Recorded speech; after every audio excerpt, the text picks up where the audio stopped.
Tuungane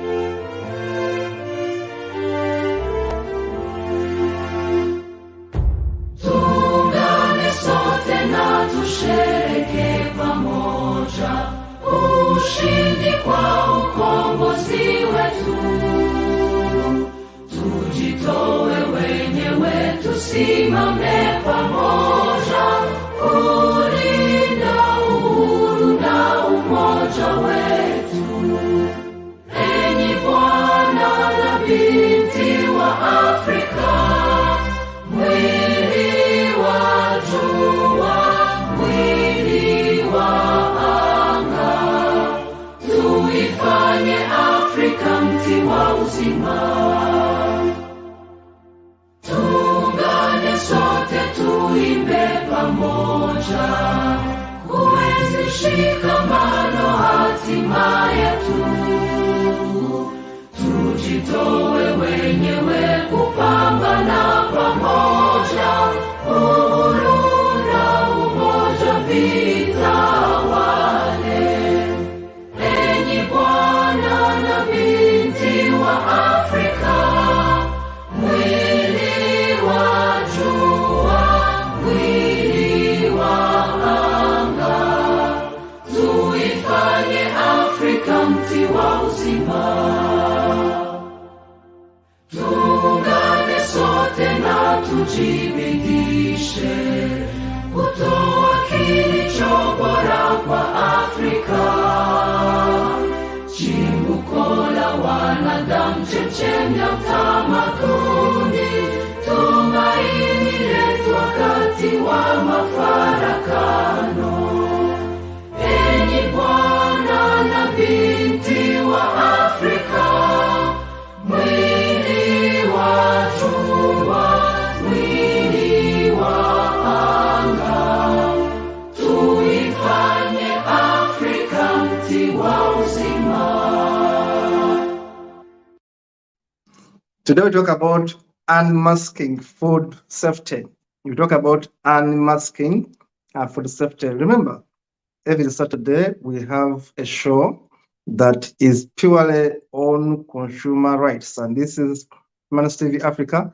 My name is Kato Mukasa. I'm a Ugandan lawyer interested in issues human rights, and of course every Saturday we have a talk show on human rights, and this time it is must to have consumer rights. In the studio today we're going to have a guest, Mr. John Kiwagala from Slow Food Uganda, and of course we have the usual panelists, Mr. Kimera Henry from Consent, and of course Mr. Bernard Kwambale.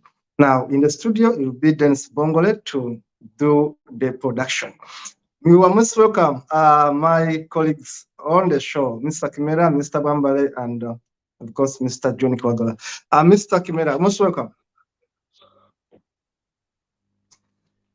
Thank you very much, Kato, and it's an honor being here. Thank you so much. Mr.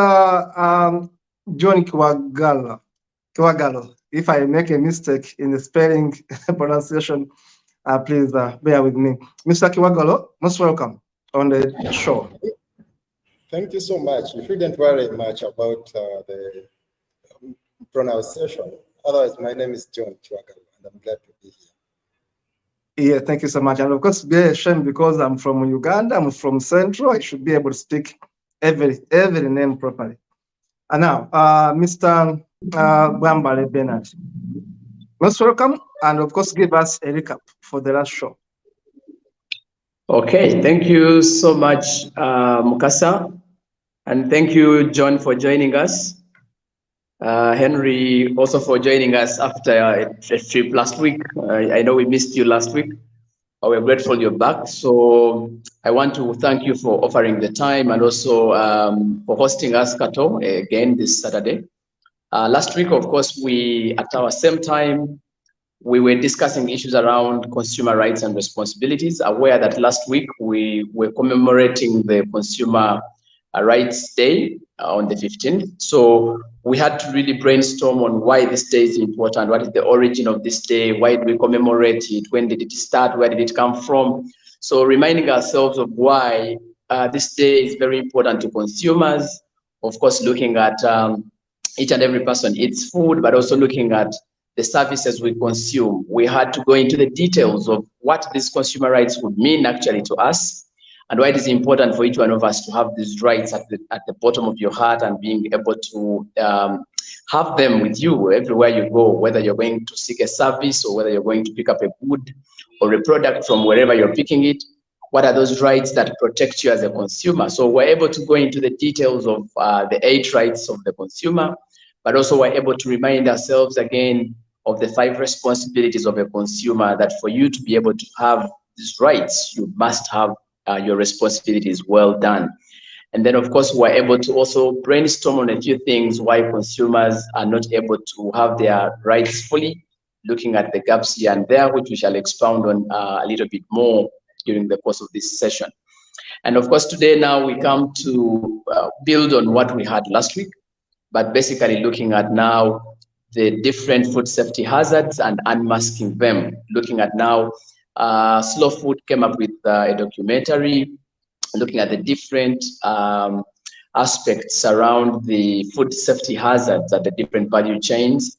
And so we want to unmask them today, look at them in a video or in a documentary kind of form.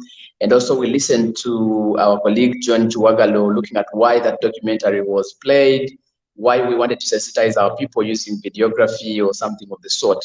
And then later we shall dive into what are the gaps that we are seeing in the food safety industry. What are those gaps we see at local level, at local government, at central government, at the different points. We shall be able to extensively look into that. And then later, probably Henry will take us through what is the role of government in all this and what is the role of civil society space in this aspect. So this is basically what gives us the stand for today, and also recapping for last week. Thank you. Thank you so much. Thank you so much, Mr. Bernard Wamba. I think that's the best one for us. Dennis, the producer, is going to give us that documentary done by Slow Food and of course Consent. We are going to have a look at it.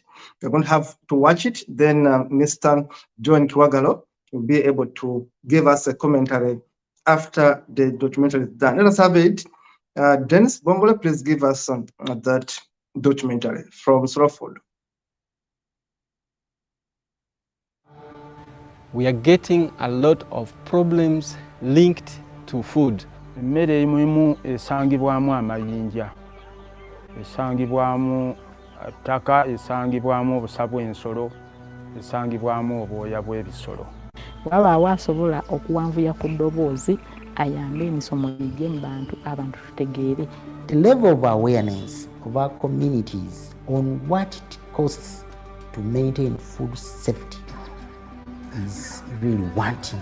There is a reason why we eat food, and it's because of the reason that people are able to grow. All that we do requires a nutrient, and most of these nutrients come from the food we eat.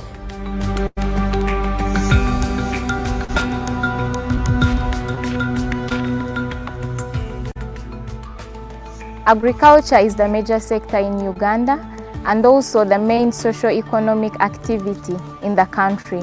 It employs the majority of the citizens and contributes 24% of the gross domestic product and is accountable for 35% of the export earnings. Despite agriculture being the backbone of Uganda and also contributing largest to the economy, it is still hindering the sustainable development due to food safety related issues that is leading to poor health of the citizens and their well-being. Farmers who once practiced harmful agricultural methods have undergone a remarkable transformation after being sensitized to proper farming practices. They now follow sustainable and ethical practices which ensure a plentiful harvest while also ensuring the protection of human health and the environment. Okusooka twali tunogera ku kadeeya nga tuwulula bwe tulinnyamu, naye oluvannyuma lw'okufuna omukisa ne tusomesebwa Slow Food twakyosa ne tutandika okunoga omwanyi nga tukuuma omutindo nga tunogera mu bbaafu oba akasero. Ekinnyanisa ebirime byange ku ttundubaali byonna byenkungula mba nkuuma buyonjo bwa birime byange. Bw'aba kasooli nti bwe ntuuka okutwala kasooli wange ono ku katale abeere nga taliimu mayinja nga taliimu nfuufu, kinyambako okumentaininga obuyonjo nti ebiseera ebisinga kasooli ono bwe muteeka mu ttaka obukyafu bungi obujja, so ngenda okumaliriza ng'ate emmere gye ngenda okulya ate bwe ngiteeka mu ttaka kitegeeza ate bigenda okusembayo mba ngenda kulya mmere etali nnyonjo. We have to promote awareness right from production through harvesting, post-harvest handling to storage.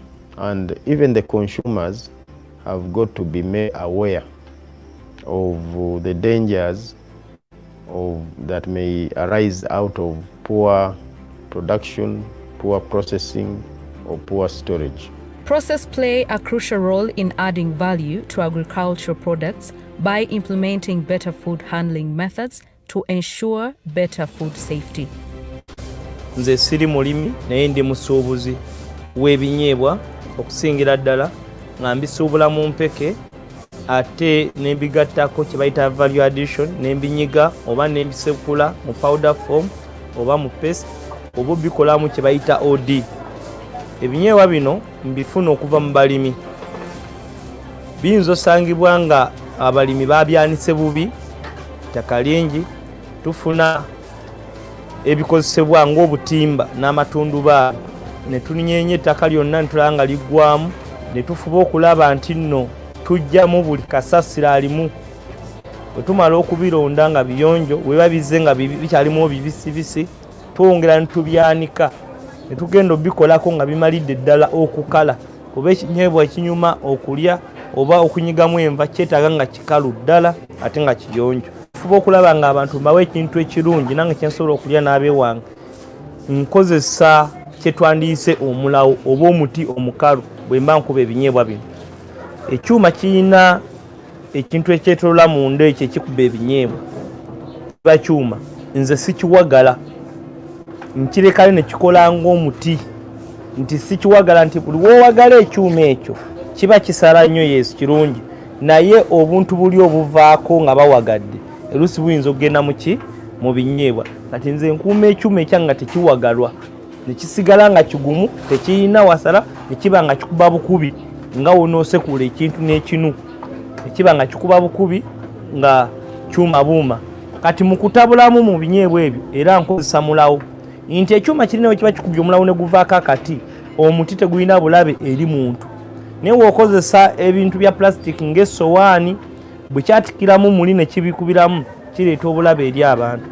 We want to report that there is an improvement towards that area because we encourage farmers, producers and traders to always dry the produce in a clean environment. Market food fails to meet consumer standards due to poor quality control. Ebimu ku kisoomooza bye tusinkana nga tugenza okugula emmere okuba nga tetuukana na mutindo ogw'omuntu gw'alina okuliibwa. Ekyokugeza emmere emulimu esangibwamu amayinja, esangibwamu ttaka, esangibwamu obusa bw'ensolo, esangibwamu obwoya bw'ebisolo. Emmere emu esangibwako eddagala ekkolerere mu maduuka okugeza ogenda okugula ennyaanya zisangibwako eddagala erirabika n'amaaso n'emu eritalabika. Farmers who are not aware of the potential hazards often spray pesticides without realizing the risks to their health and the environment. Nkozesa eddagala lwa nsonga zino wammanga. Ngula ensigo mu dduuka ne baŋŋamba nti nyina ozifuuyira zisobole ovaayo obulungi. Ensonga eddako nkozesa eddagala olw'akawuka akatulumba katugeze nga mu kasooli nsobola okafuuyira ne kafa. Ensonga eddako nkozesa eddagala nfune bye mba nsimbye bisobole okukula mangu mangu mbitunde nsobole otegekera season eddako. There is a lot of use of chemicals. That is something that we have not made a lot of awareness, and most of our farmers are using those chemicals. I know they are controlling pests, but sometimes they're not guided on when should I apply which kind of chemical. Look at the vegetables that we encourage our population to eat, and in most cases we encourage them not to fully cook them, because when we fully cook them, we know that we are killing a lot of the nutrients. But these are, things that have been picked from gardens that a day before or just hours that were sprayed. At production level, many farmers are using synthetic chemicals to produce crops, and these synthetic chemicals not only harm the environment but also are very dangerous to human health. For the well-being of all, food safety relies on farmers, suppliers, regulators and consumers. We always make sure that our food is always stored in a clean, dry place. Then we go on and we give our learners vegetables from our gardens, and we make sure that our learners always take clean water from our purifiers.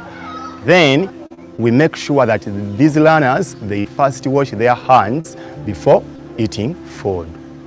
Kati nze okukuma omutindo ngezaako okulaba nga mpa bakasitoma bange emmere eri fresh, ngezaako okulaba nga ntuukirira abalimi abatafuuyira mmere, nga mpa abantu bange emmere eri organic. Obutafuuyira kinnyambye nnyo n'ab'omunju yange nti tusobola okulya emmere ennungi etuyamba eri obulamu bwaffe obutafuna ndwadde. Nsaanidde okumanya emmere ennungi eri obulamu bwange ng'ate ennyonjo, kubanga emmere ennyonjo enziyiza okufuna endwadde ezireetebwa emmere enkyafu, ate era n'abantu bange nziyiza obutalwalalwala, n'abajja waka ne basikiriza okulyako nga nnyonjo. There is a reason why we eat food, and it's because of the reason that people are able to grow, people are able to, you see, all that we do requires a nutrient, and most of these nutrients come from the food we eat. So our population must be made aware of why we need to keep this food very safe, why we need to eat the food that our bodies require, because without it, once you compromise on the quality of food, it means that you're compromising the quality of your life. If we protect the health of the animals, if we protect the health of the plants, we are directly protecting the human health. In food safety, we are looking at protecting ourselves from the dangers we would get from food that we eat. But again, those dangers are coming about because of hazards. So as Slow Food, we want to tackle those hazards that are causing these kind of problems that we're facing in the food system. We need to make it everyone's concern, as long as we know that you and me can contribute to the safety of the public. Slow Food Uganda implements several initiatives and innovations to ensure food safety, which include food education and awareness creation, supporting organic farmers to access market for their products, and also influencing local policies to ensure that food safety is enhanced. We would wish to see, and we aspire to see, that consumers get safe food throughout. And it is good to know that through collaborations, we can sensitize the consumers to get to know what, if it is not safe, it is not food. And this is against this background where we urge government to invest in quality infrastructure, to invest in inspection, to invest in food control systems, to make sure that whatever food is on the Ugandan market is safe. Slow Food Uganda calls upon everyone to join hands in ensuring the safety of food. As food producers, you play a critical role in ensuring the safety of the food that reaches our tables, and you are emphasized to maintain the highest standards of food safety throughout your operations. As consumers, You have the power to make informed choices that can contribute to the overall safety of the food you consume. Be informed, choose reliable sources like farmers markets to purchase the food, read labels and packaging, practice proper storage, and practice good hygiene. For the policymakers, Slow Food Uganda emphasizes the critical importance of prioritizing food safety in your decision-making processes. As custodians of public health, your role in ensuring the safety of our food supply chain is paramount. Uphold and enforce stringent food safety standards across the entire food production and distribution chain. Set clear regulations and guidelines that promote sustainable and good production practices, safe handling, transportation, and storage of food products.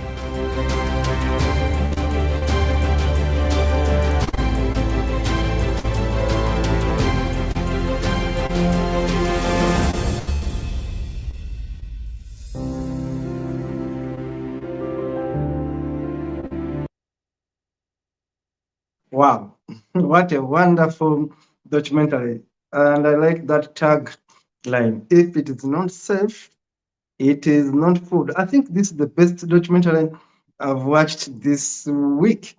And of course, this month, one of the best. Honestly, it's a very good documentary. Thank you so much, Slow Food. You go back to the studio and we shall hear from Slow Food director to tell us more about this documentary. Of course, I've seen Mr. Kimaya there, and of course, Mr. John Kiwago here. Mr. John Kiwago, first of all, why the name Slow Food? Why the name Slow Food? Because I'm wondering, is there fast food? Yes. I used to eat fast food, even where I am. Sometimes I eat fast food. But why did you choose the name Slow Food?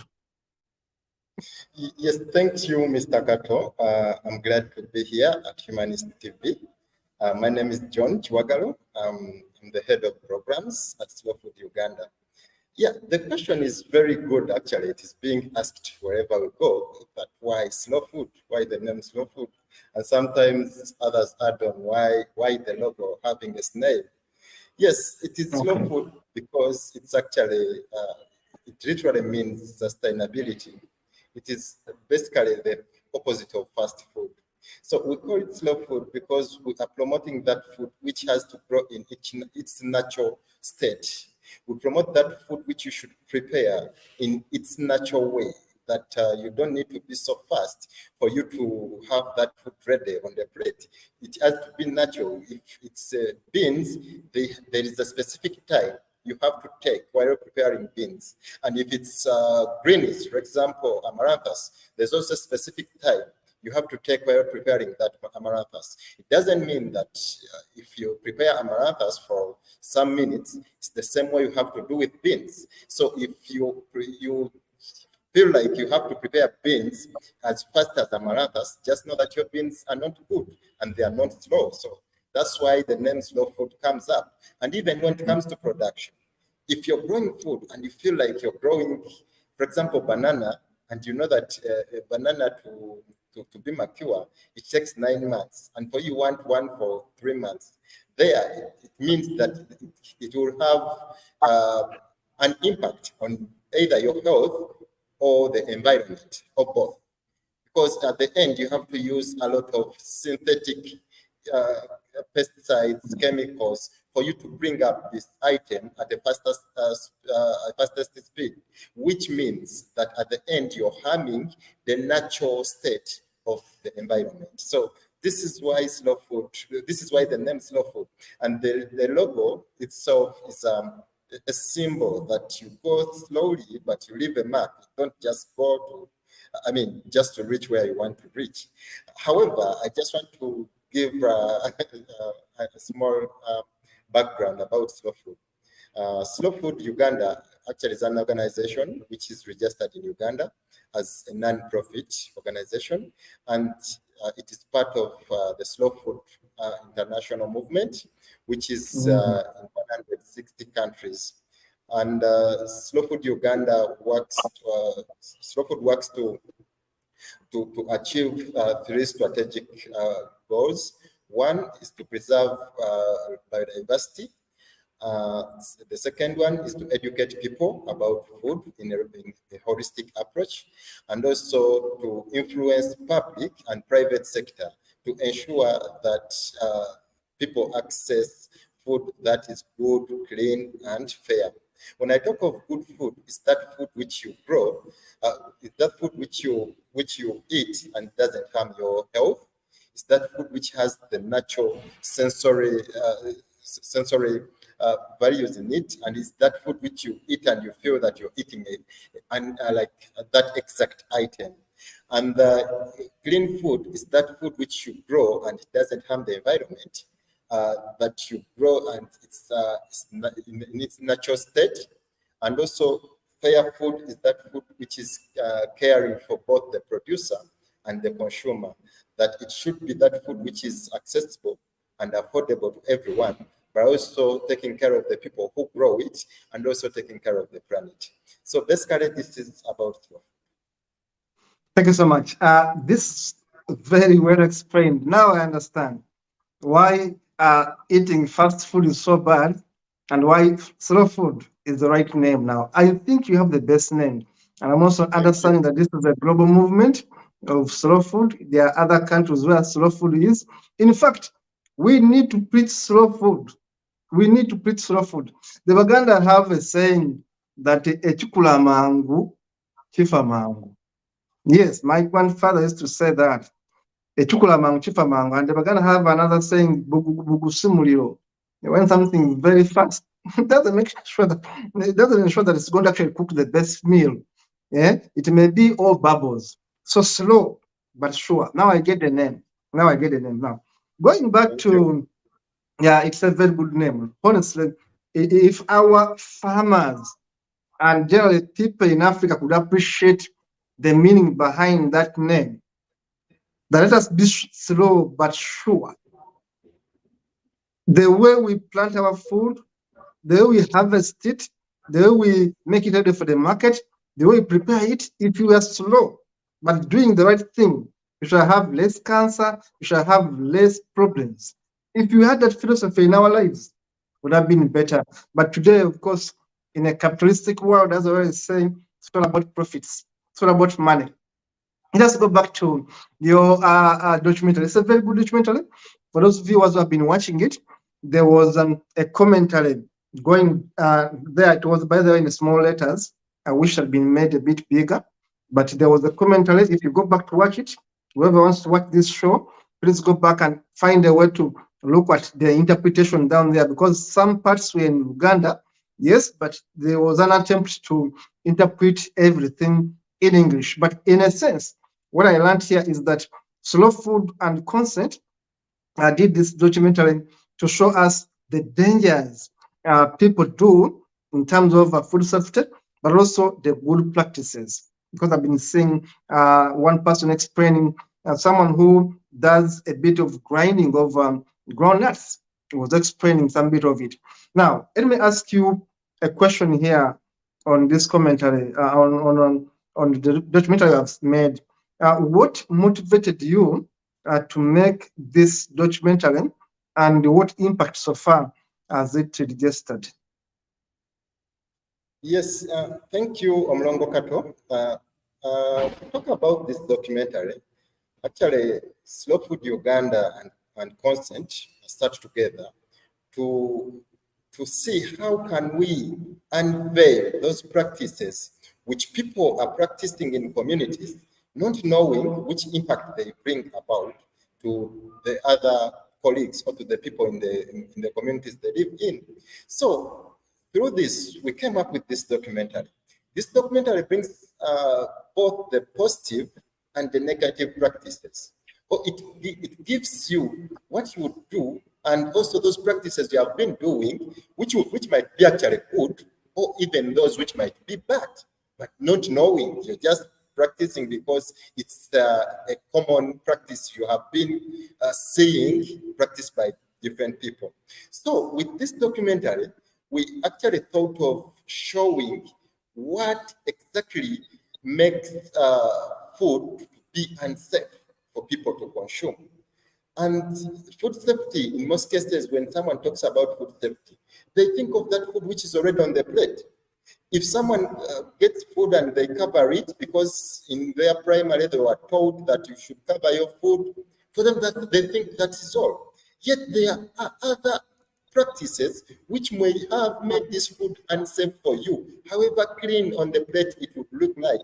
For example, when we come to production, at the production stage, there are so many practices we do that make the food unhealthy. There are so many practices which include application or improper application of synthetic chemicals.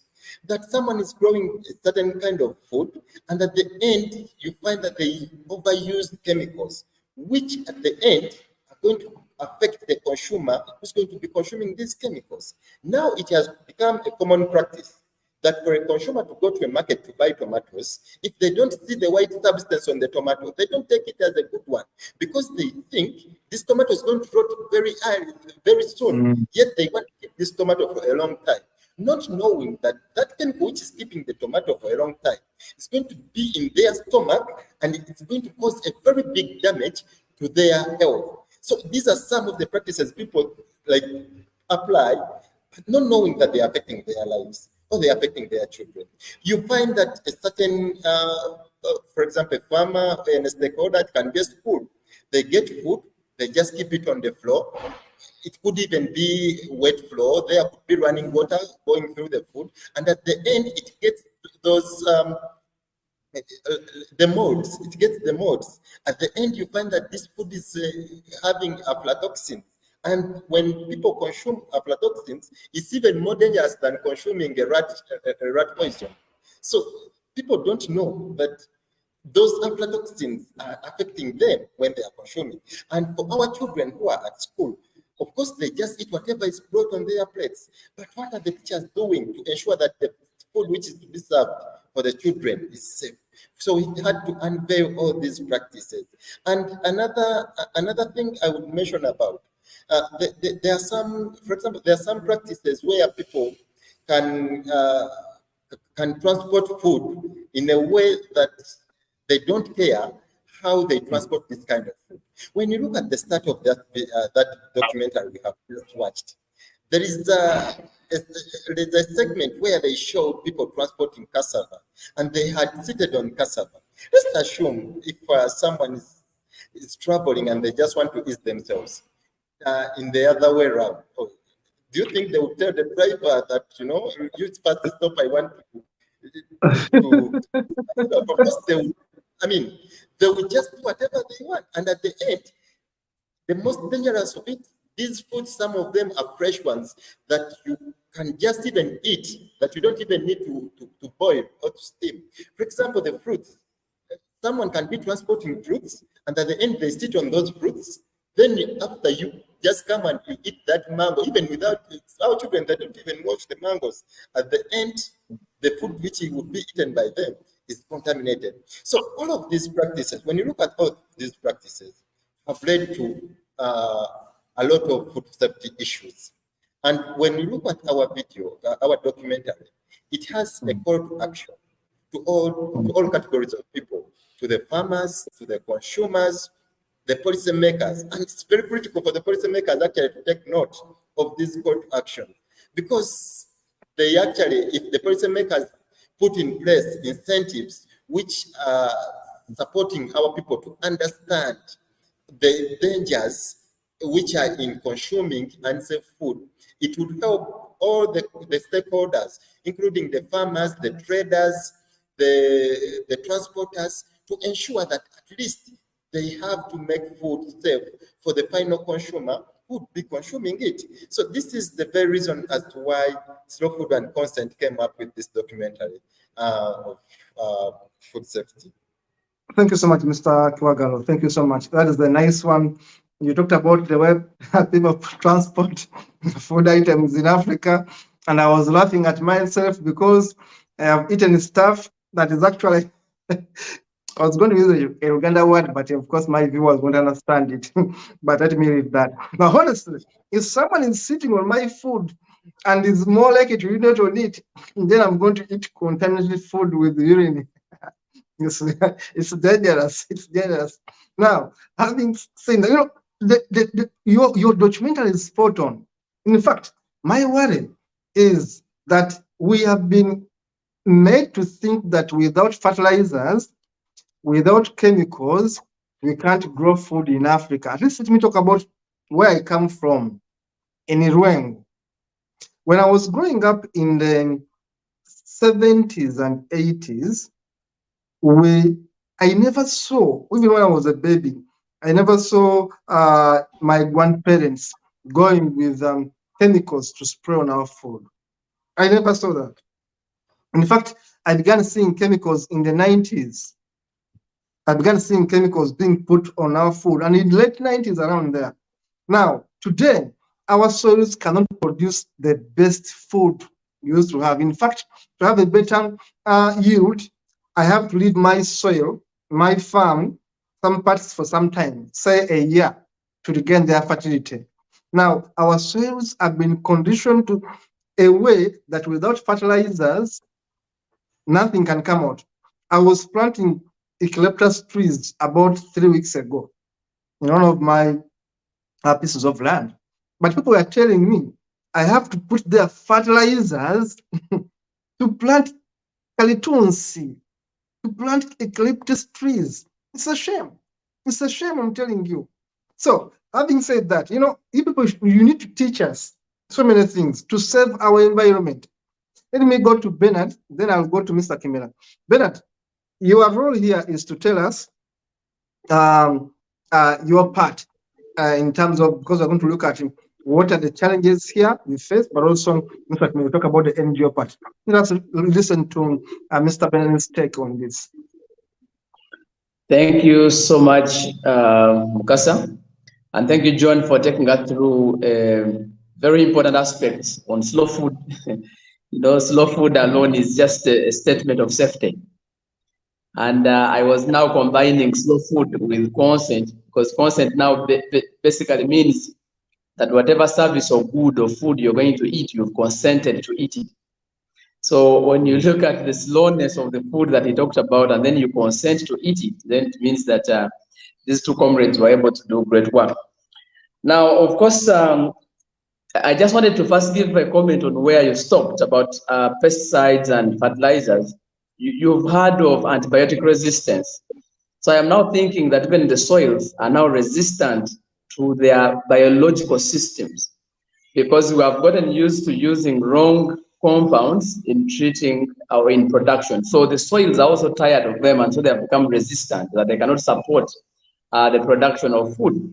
So I think these are the basics that we need to think through. But where are the gaps? Quite a number of gaps exist that are hindering actually food safety concerns. And one of them, as we saw in the documentary, is around awareness. People are not aware of things. Yesterday we were meeting the Buganda Kingdom on this subject of safety. And I was telling them that, you see, when you open, if you're going to eat food, and then you open, maybe they have put for you water for cleaning hands in a jerry can or maybe in something. So if it has a tap, if you're lucky and that container has a tap, if you open that tap with your right hand and you wash your hands and you're very sure that you're going to eat your food using your hands, maybe your right hand, then it means that this tap should be closed with your left. Because now if you use the right, already you may have a contamination of the hand that you're going to use even after washing it. And Anelda was saying, no, I had never thought about it. So there's an issue with awareness. How do we reach out to the people to create awareness about this subject? So every time we go out there, we realize that people don't know these things. So I think an issue of awareness has to be handled from the multi-actor kind of approach, so that we are able to reach out to many, many people, as many as we can, but also using different avenues. There are people who don't have televisions. So we must look at what they have that we can reach out to them. If it is the church, people come, they don't need transport refund, they don't need allowances, they don't need food, they will come to church.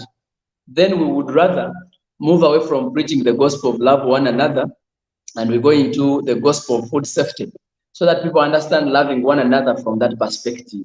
So how do we bring now all other stakeholders who have the platform and they don't have information And how do we bring on board those who have information but they don't have the platform, so that we use all these platforms around to sensitize our masses? I think we can be able to solve that challenge. The other issue that we have is about capacity building. I am telling you that there is a lot of gaps in capacity of our leaders who are supposed to do these things.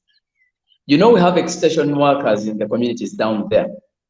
But even the agriculture extension workers, their brains have been triggered that you must have, for example, a chemical for you to produce food. Meaning that their capacity to think about agroecological means or maybe organic production of food, also it has been compromised because of the status quo.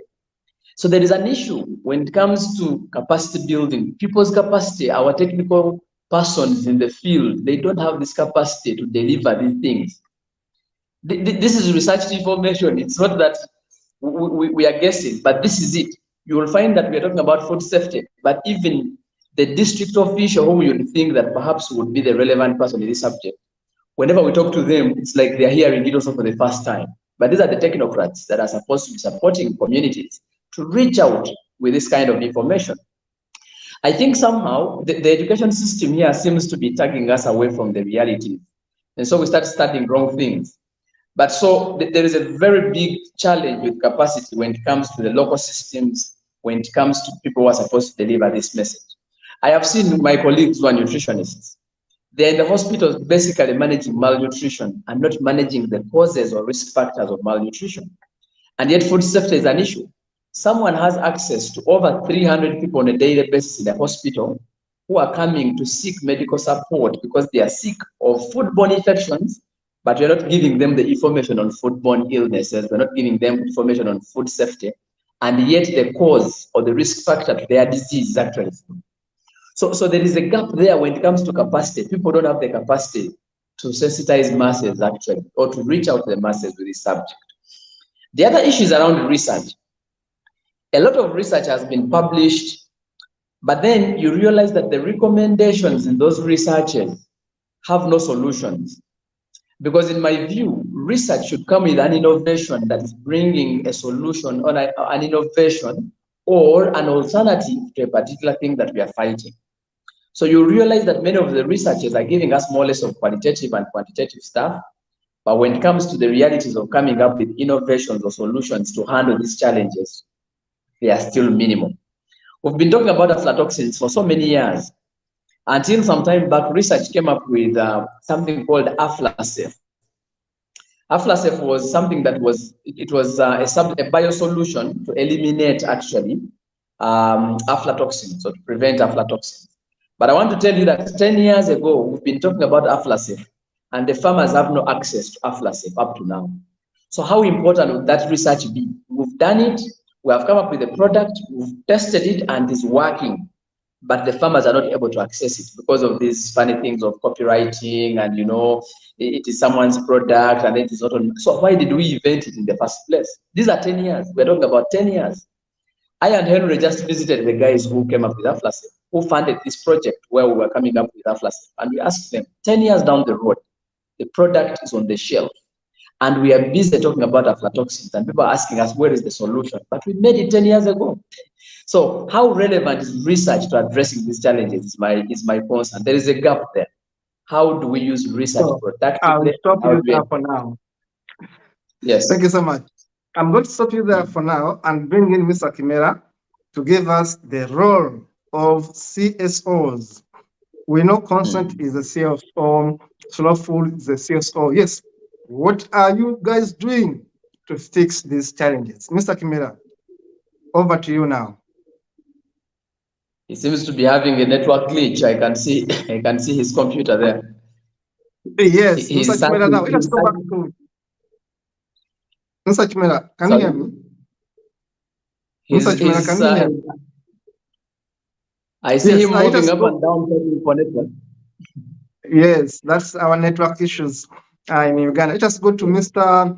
John. Mr. John, what are we doing? Of course, we have seen your documentary, but what etc. are we doing to sensitize our people? Because in your documentary, a lady was talking about why she is using chemicals, and she was giving very plausible reasons why. And yes, I'm asking you, what are we doing as CSOs to solve some of these challenges? What is Slow Food doing about it?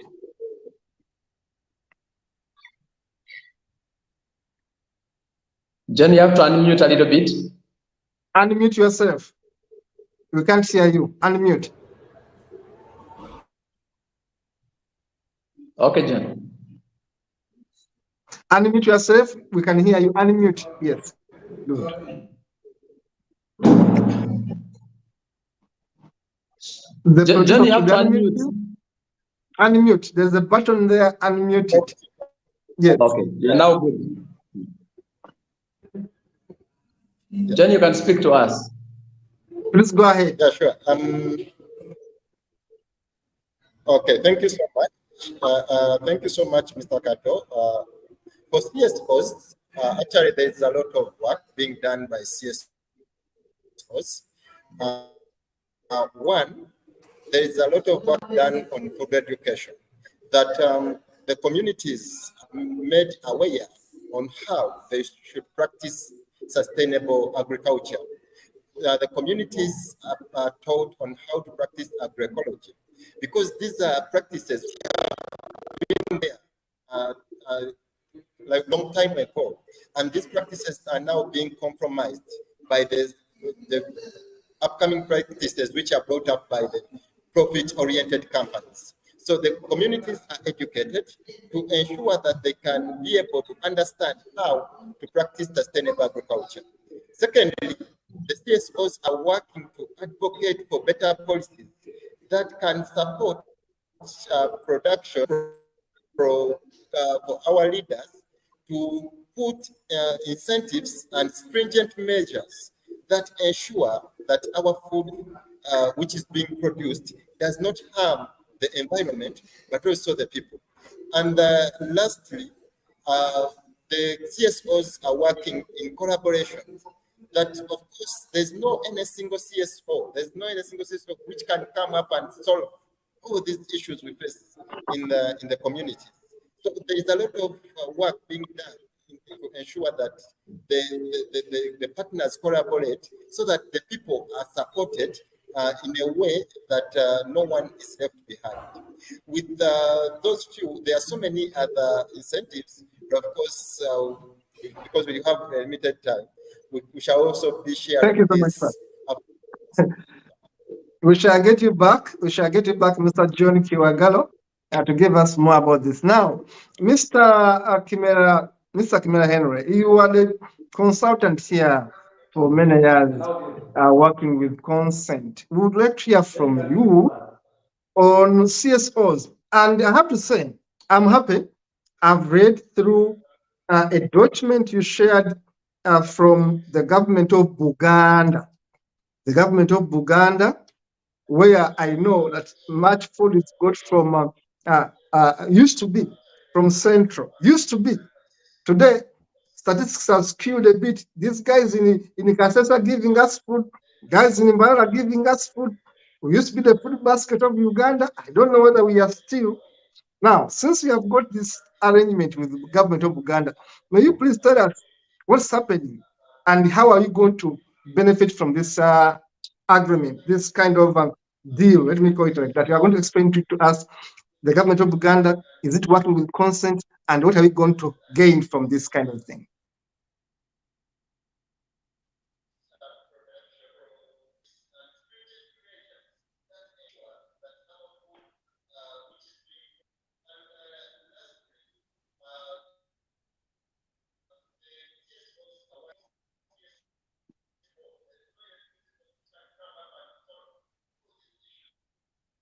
Mr. Kimera, as soon as you get my message, please speak. As soon as you can hear me, please speak. Our viewers, our network is a bit slow with Mr. Kimera's gadgets right there, but we are waiting for his response as we speak. The government of Uganda, the government of Buganda. Our viewers, we have a kingdom called Buganda, but also we have a country called Uganda. A country called Uganda got its name from a kingdom called Buganda. So please don't get confused. I'm talking about an agreement which Mr. Kimera has got with the government of Buganda, which is a kingdom. So I wanted him to tell us more about this arrangement and how it's going to be benefiting our consumers and of course our farmers. So Mr. Kimera, as soon as you can hear me, please take us through this arrangement and the efforts of the government of Buganda towards empowering our people. Mr. Kimera, if you can hear me.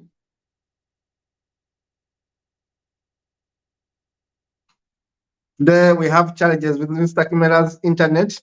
Please, you are going to excuse us. We are going to go back to Bernard. Bernard, you should be aware of this arrangement. Please take us through the arrangement Consent has with the Kingdom of Uganda. Okay. Thank you very much, Mr. Kapil.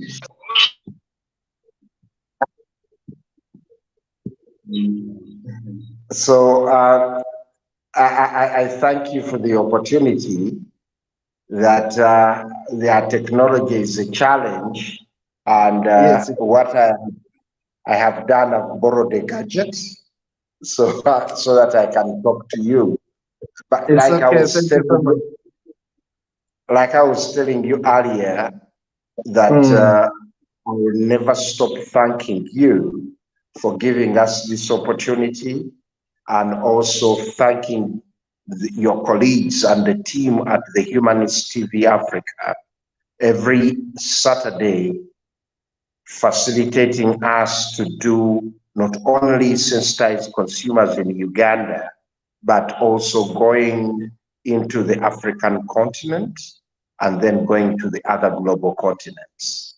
Having said that, we decided that this month of March, we are doing Consumer Awareness Month, as we had the 15th of March as the World Consumer Rights Day.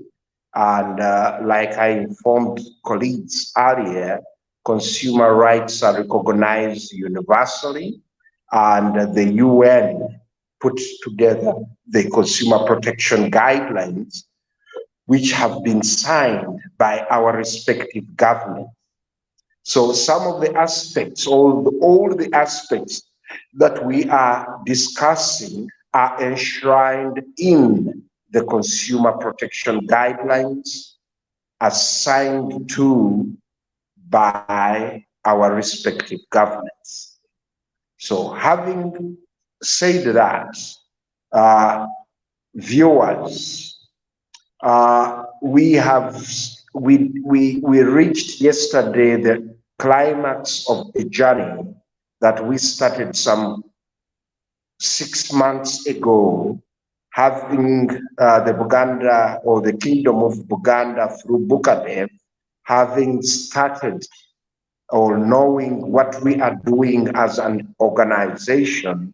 Then we started discussing how best we can do awareness on food safety within regards to the different departments of the Buganda Kingdom, or the Kingdom of Buganda, starting with the markets, using our experiences in Mbale Central Market, where we are improving and working with the vendors with regards to food safety.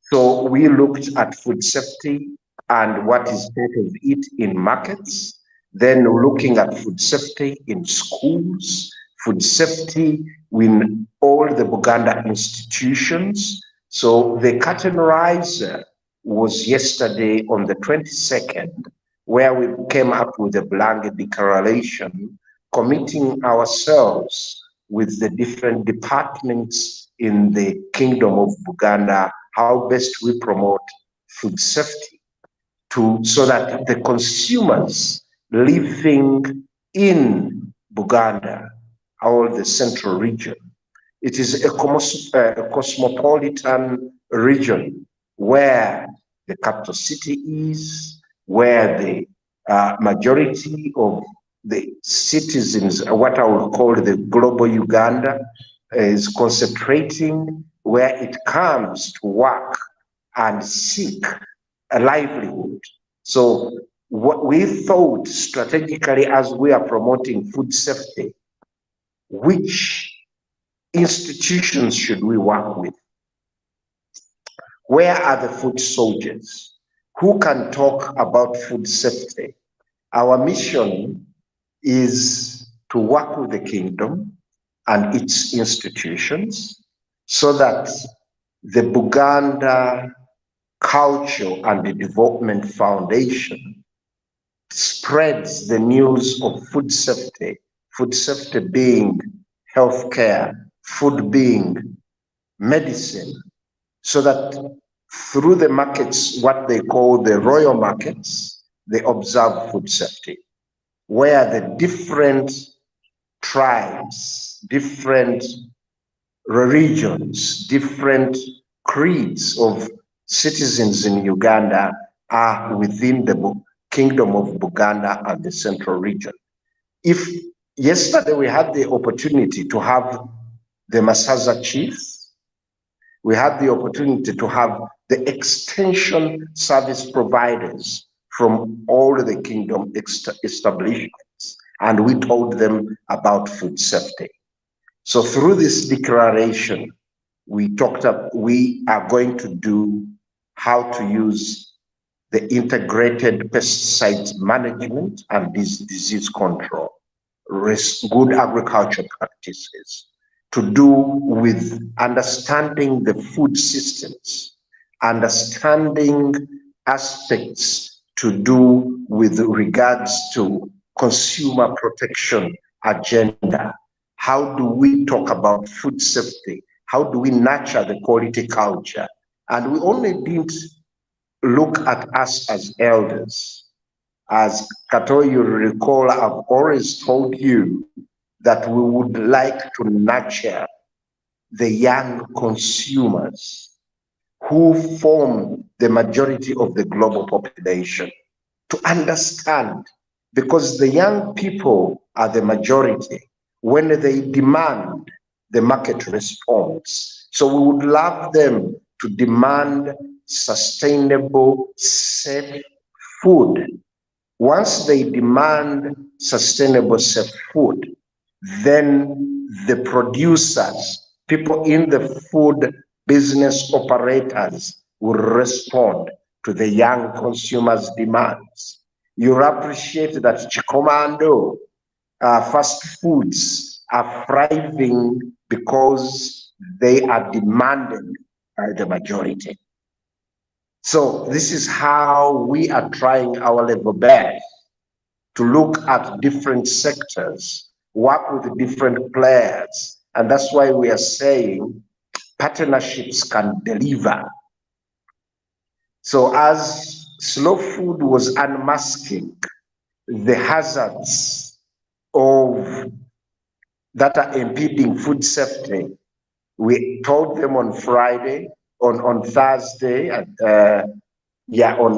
Thursday, that on Saturday, we are going to have Slow Food with us on the Humanist Africa TV, so that this continuously do not only unmask to Uganda, so you unmask to the global world.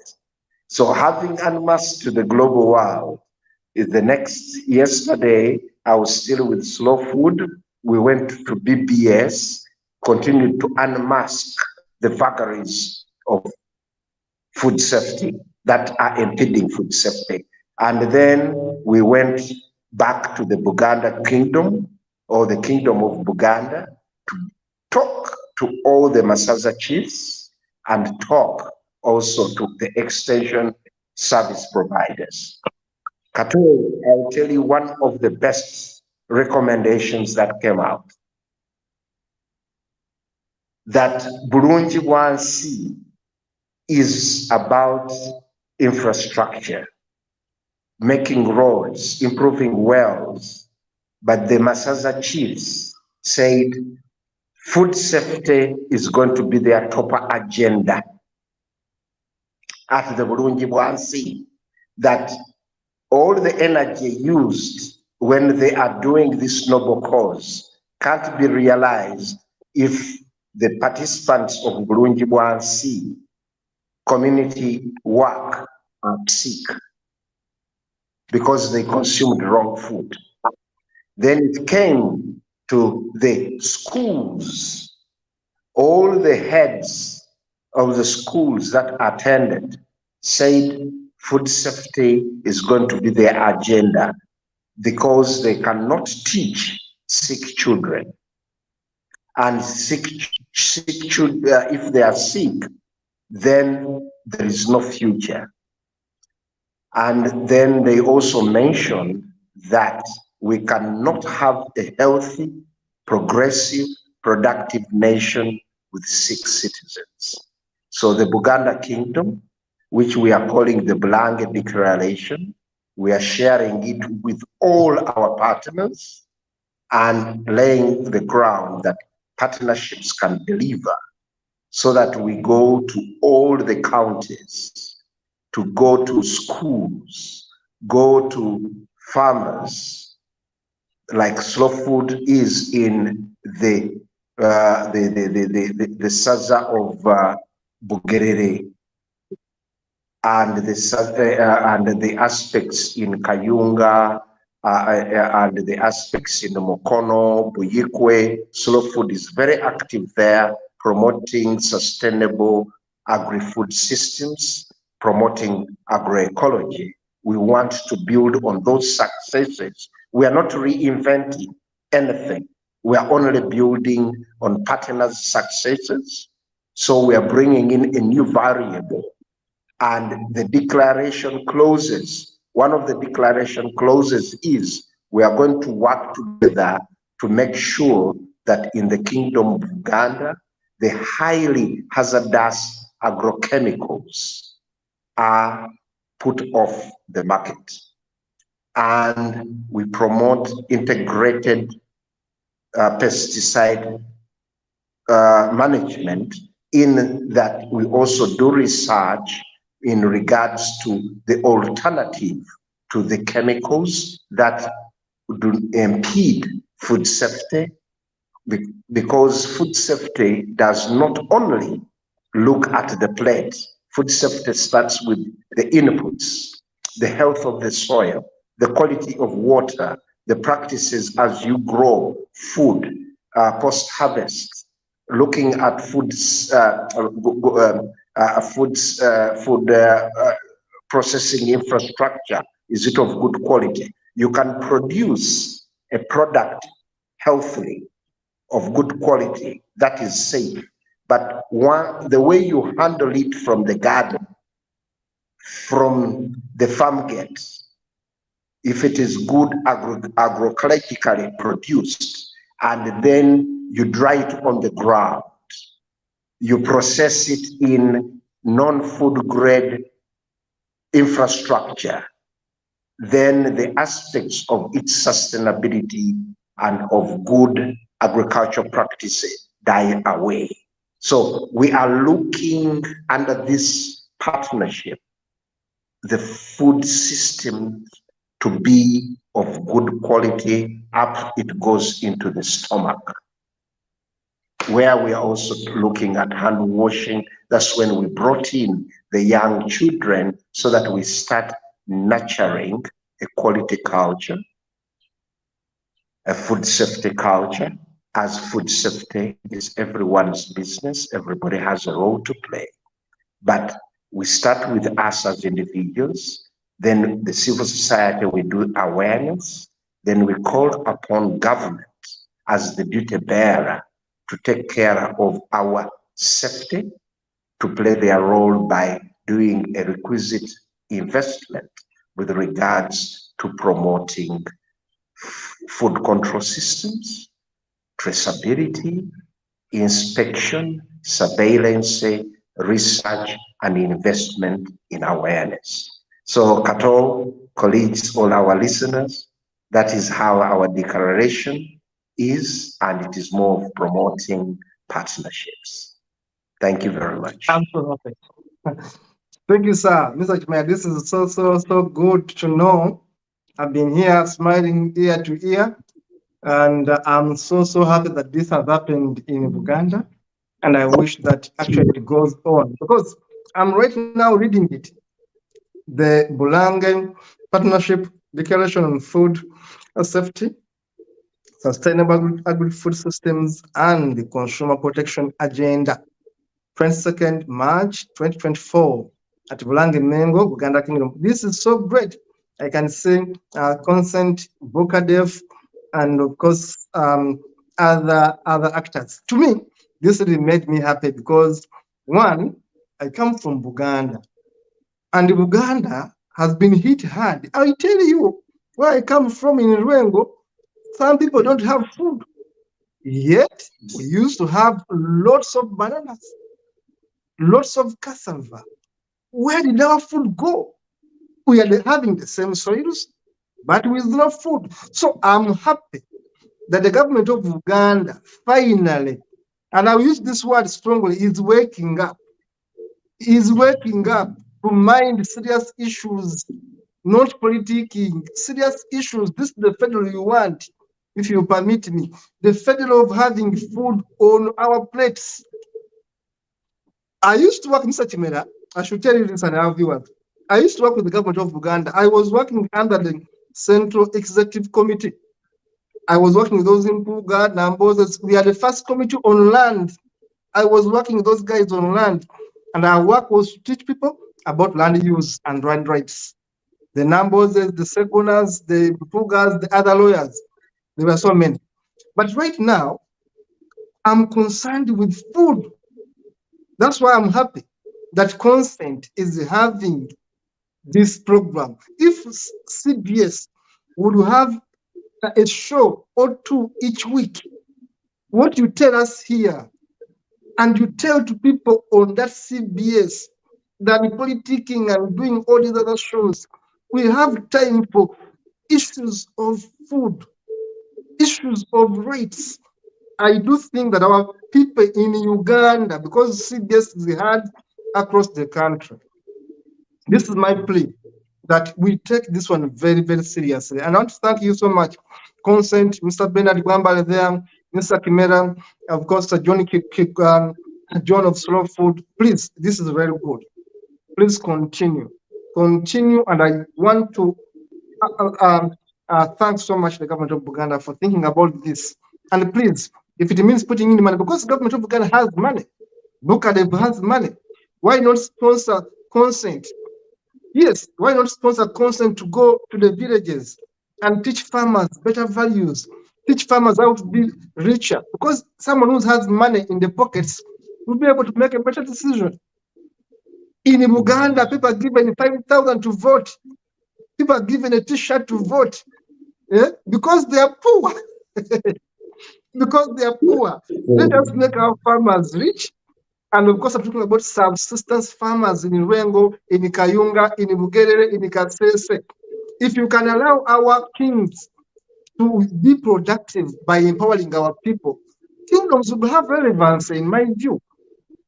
Kingdoms will have more relevance with Consent, with slow food. They'll have more relevance because our people will have food.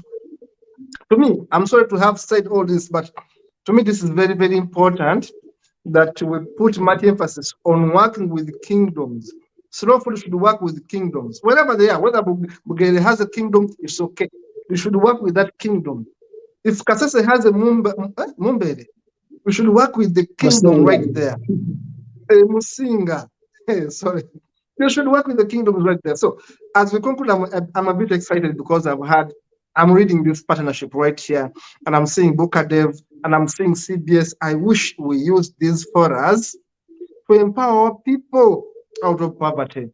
So as we conclude, let us have a take home from Mr. John Kiwagalo. Let us have your take home for today. What are you giving us as we leave this channel for today? And of course, we shall always have you back whenever you have the time. We shall always have you back here at Slow Food, and we partner. We can always talk about these things any other time when we are free. So, Mr. John, your conclusion for this show, and of course, a takeaway home for our viewers.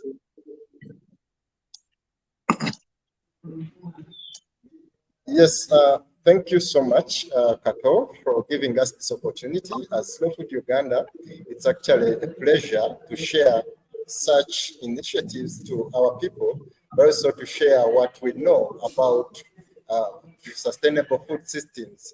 So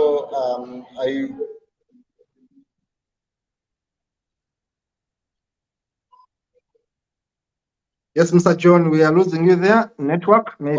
So that we can get more insights and yes, I was saying that to our viewers, please let's keep watching this TV so that we can get more insights and more information about food, because it's very important to understand what you're going to eat. So I thank you everyone for watching, and let's keep in touch, and I thank you for being part of this show. Thank you, sir. We shall always have you back whenever there's an opportunity to have you back. Mr. Wambale, give us your parting shot, then Mr. Kimera will conclude. Thank you so much, colleagues, once again for this show. And Kato, thank you so much for hosting us as usual. And of course, John, for joining us for the first time. Please don't disappear. When we call you, please always come. I think for me, as we leave, I request that we strengthen partnerships, because none of us can do it alone. The moment we are many and the moment we have a bigger voice, I think our people can be reached out to. So I call upon each one of us, whether you're in academia, media, whatever, we need to put our hands together, our heads together, our thoughts together, and run out there and reach out to our people wherever they are. This is a very big sacrifice, but we must make it to save the population that we are serving. And to the consumers, it takes responsibility. It's really the responsibility of the consumers to make sure that we are careful with everything we take, because it's very useless for you to buy food at 5,000 and then you go and spend 1 million or 2 million in the hospital treating. So I think let us be responsible consumers. Let us be aware of our rights and responsibilities. Let us make sure that we learn to learn, but also we learn to unlearn certain things, and we must learn to relearn new things that are helpful to us. So let us catch up again next week on Sunday, or rather on Saturday, and I think together we can. Thank you. Yeah. Mr. Kimera.